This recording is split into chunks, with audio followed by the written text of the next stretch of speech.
And it's not just on the people that you like, but also bad bosses, Yeah. bad leaders. Like, it also teaches you na, these are the qualities that I don't want to emulate. I don't want to inherit this type of, I don't want to have these values within me. So you learn from the good and you learn from the bad.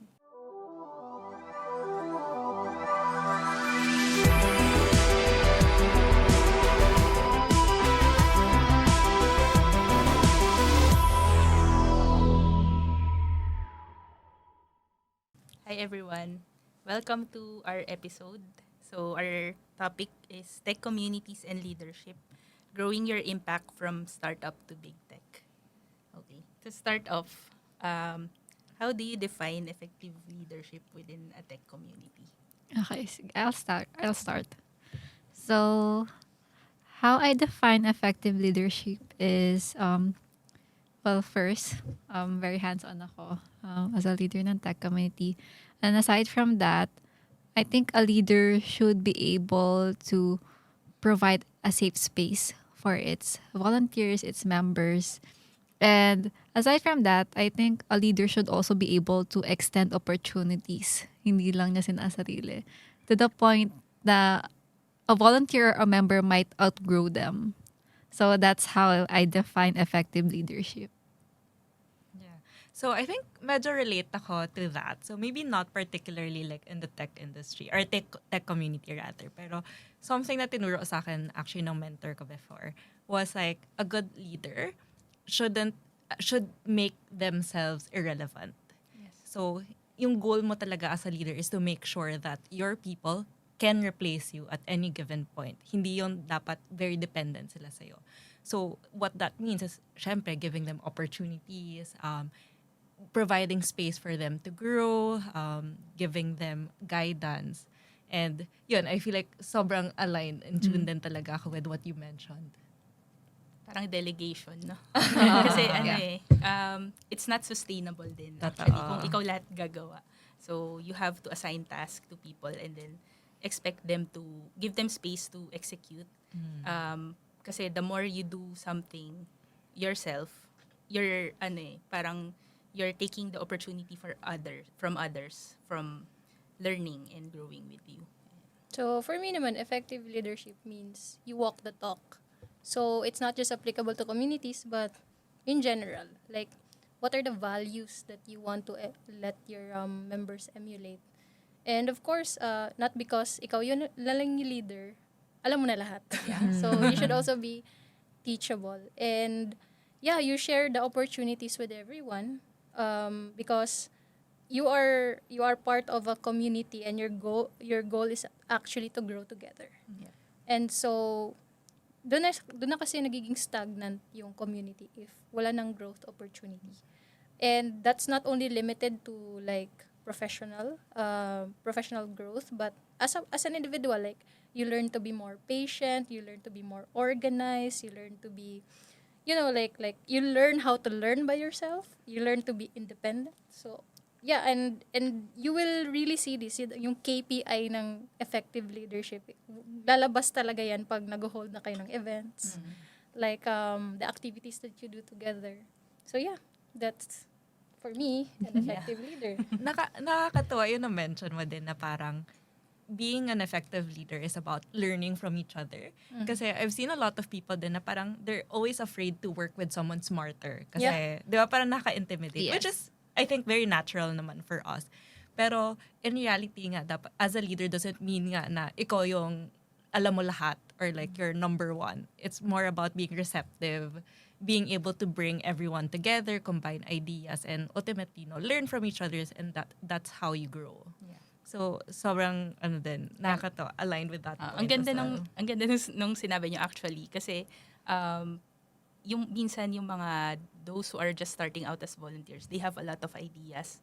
And minsan magandang ibigay sa kanila yung voice to speak up and offer those ideas kasi even as a seasoned leader, you can still learn something from them, yung mga bago. And actually minsan mas marami pa silang ideas than the seasoned ones. Mas creative nga ngayon.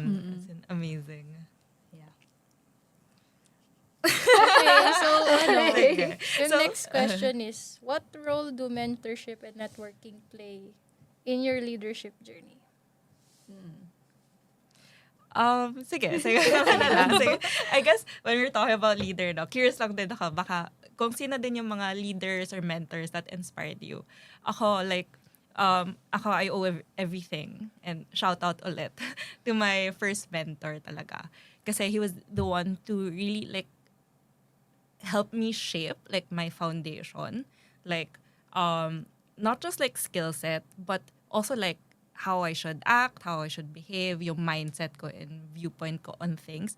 And honestly, I feel like or like the type of leader I am today was because of him. So I feel like it's really like, it played a really big part on like my career growth in general. So curious lang din ako, like kayo ba? Parang meron din ba kayong mentors or leaders that you look up to? Okay, sa akin kasi, so yung actually mentor, so hi Brian and Ben. So sila yung former leads ng GDG Cloud Manila. So, well, I became a leader. Well, student leader na ako, pero I became like this na gantong leadership style because of them. So, they actually extended opportunities to me.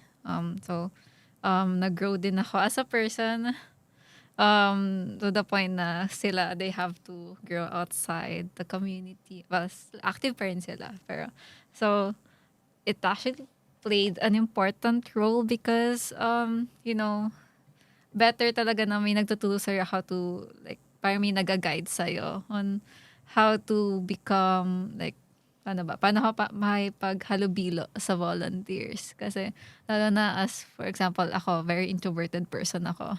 So, nasanay ako dati na sinasolo ko yung tasks. So, with them, I actually, like, learned how to delegate tasks more. To the point na, hindi pa to like sneak peek pero hindi pa to sneak peek na alis na ako pero parang nagkakaroon ako ng confidence na mag-outgrow natin sa sariling community. Mag-mentor. Yeah. Kasi, ayun nga. Actually, nag-mentor na din ako pero for students. Kasi, ayun, nandun ako sa point na confident na ako impart yung knowledge ko. And at the same time, yung ibang volunteers ko din na extend ko na yung opportunities that were once extended to me. Ayun. Sa akin naman, mentorship, iba-iba yung mentor at any stage. For example, junior dev ka or like nagsastart ka pa lang sa tech community. It's like a North Star for you. Like, I want to be like this person. Gusto ko siyang gayahin. Then, by the time na dahil nag-level up ka na, let's say, naging senior ka na, hanap ka na ulit ng parang ideal person mo. Ganun.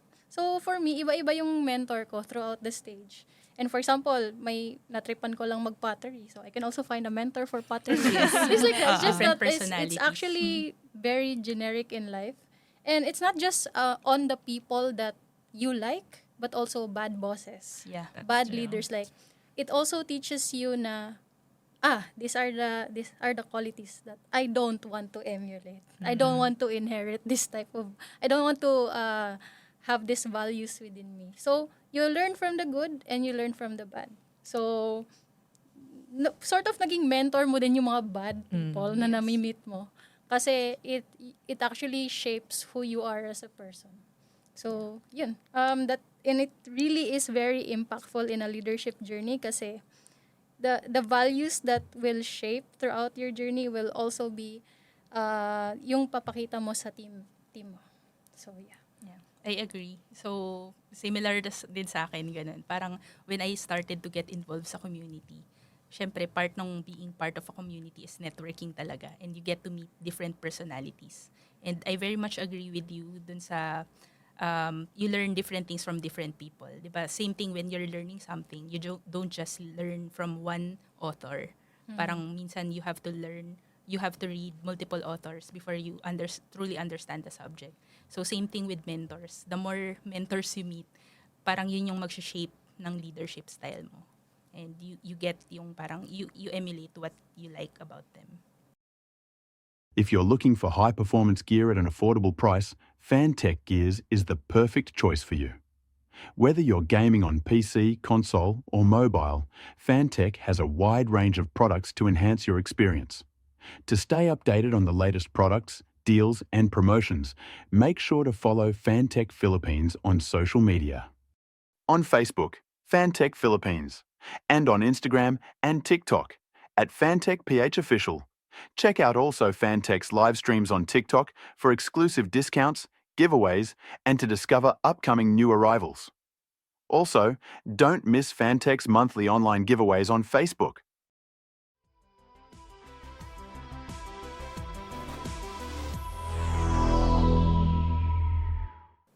Ayun. So, curious lang din ako. Like, I'm sure kasi, parang we're leaders in different contexts and different situations or scenarios, no? Parang curious lang ako, like, how do you guys sort of like pivot to make sure like your leadership style is still as impactful regardless of like the context or the situation? Of course, you study your people. Kasi iba-iba naman yung mga tao. Like, each of your team members have their strengths and weaknesses. So, for example, this person cannot accept yung very direct na feedback. So, you actually mellow it down. Adjust. You adjust, you fine-tune it so that you both can click. So, yun yung parang mahirap din pag leader ka. Kasi you have to think about everyone. So, even if you have a unique personality, at some point you have to be a chameleon to everybody. Yeah. Kasi you, as a leader, you have to bring out the best and the worst in them. Kasi they have to know what's worst for them as well. Kasi knowing your worst will bring out your best. Diba? So, Yeah, I think sobrang important talaga na you contextualize based on like the person, where you at. Kasi hindi talaga one size fits all eh. No? I think it's also important if you like communicate with the person, or for example, you're having a hard time reading their personality. I think it's best if you like talk to them para outright they would say that this is not working for me, but this might work for me.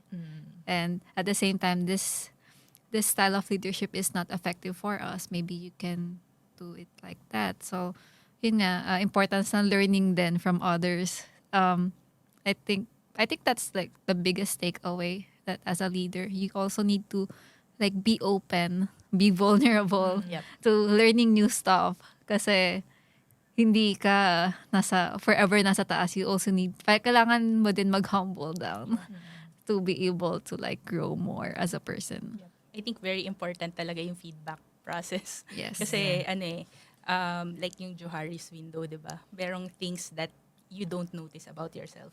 And you only hear about it kapag marami nang nagsasabi sa'yo. And you get to know who you are as a leader. And you can adjust kapag open ka for feedback. Ayan. And it's nice to hear na parang ngayon, at least nowadays, no, mas open na yung mga tao to actually talk about, well, their feelings, certain feedback, no, even if it's difficult. And now parang I feel like at least like the companies that I've been with, like very healthy yung environment. I mean, it's stressful, but healthy in a way na parang we talk about it, like what's wrong, what's not working, and then how can we go about it. Which is like very different, I would say, from like, at least from what I heard, no, like before na, it's really parang strong man leadership. Constructively. Oh my God. The way she structured her sentence, it felt like, oh, we're super old. Girl, I'm old also. I'm 30 na. Oh, really? Yeah. You don't look, Thank you look like a fresh grad. Thank you, skincare. But I'm old na also. Yeah, but I actually I didn't experience it firsthand, but I actually saw how sometimes a person would like keep their feelings para lang hindi sila like mapolitika sa workplace. Yeah. So I kind of witnessed that. And it's actually good na very open na yung other companies. They also like provide safe space for their employees. Yeah. Yeah, and I feel like that's something like a very important parang factor to take into consideration like when choosing a company. It's like na they're open to feedback, they're receptive. Kasi as much as we want na everyone's like aligned na, okay, this is how we want to do things, parang syempre there are companies na parang are still in that adjustment period. So, wala lang. Something to, I think, very important factor to look at then. Yep. So, may time pa ba? Yes. So, can you share an example of a community initiative you led that had significant impact? So, Just okay. Oh my God. Okay. So, well, I'm part of GDG Cloud Manila. So, we have events annually and even once per trimester. So, we have the fest, IO Extended. We also have International Women's Day celebration. Um, So we have like well to be honest, I received messages from attendees minsan saying that that our events really help them with like having a path in their career, and there are also like opportunities like for example free resources na they never knew that were free pala. So I think that for me is a significant impact na kasi I was able to extend knowledge. Oh, well, our community was able to extend knowledge to other people na they didn't know that was available. So, it's a win na kasi I know for a fact na may nag-grow na person with because of the stuff that we give. So, yeah. Yeah, same Yeah. same sa akin. Actually, I just started recently Kubernetes user group. So, ako kasi personally, I went into the community to learn kasi I was a career shifter from software engineer role to a DevOps role, and yun yung naging pathway ko to learn the cloud, yung community. And ngayon, as I grow into a more senior role, explore kami ng Kubernetes, and nahihirapan akong to learn on my own, and that's why I built that community. So medyo personal yung pag-build ng community. Impact is for me, pero at the same time I see yung mga returnee, yung constant attendees na pabalik-balik din sila because they see value in the meetups that we create. So it's not just for me na nagiging for the community na rin siya. Ganun. may isa akong i-share.